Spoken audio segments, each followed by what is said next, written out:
Қазіргі уақытта жолаушылар тасымалы күрделі мәселеге айналған десе де жауапты мамандар бұл түйткілді проблеманың шешімін тауып келеді.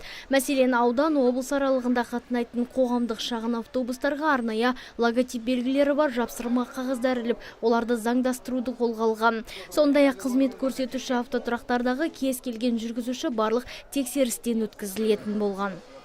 Біздің тасымалдауымызға олар бөгет біле алмайды. Бұрын алдымызға тұрып алып, қалай болса жүре беретін. Ешқандай заңға қарамайтын олар. Қазір енді барлығы куәлік алғаннан кейін біз куәлік береміз. Страховкасы болғаннан кейін, механиктен өткеннен кейін бірінің артынан бірі кезекпен жүретін болды. Сол бізге тиімді жағдай сол. Енді халықтың да қауіпсіздігін ойлауымыз керек қой біз біріншіден.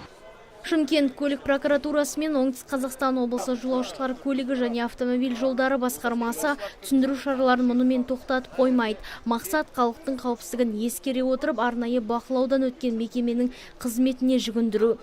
Статистикалық мәліметтер бойынша қоғамдық көліктердің қатысуымен орын алған жол көлік апаты 25%-ға төмендепті. 2017 жылы август айында 19 реттік іс-шара жасалды.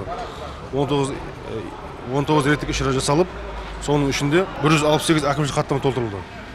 1 миллион 900 мың қазір айыппұл салынды қазір заңсыз тасымалдаушыларға. Бүгінге дейін тексеру жүргізген мамандар 820-дан астам заңсыз жолаушы тасымалдаушы көліктерді анықтаған. Нұргүл Жолымбетова, Антон Семенов, Абзал Тұрабеков, ТВК телеарнасы.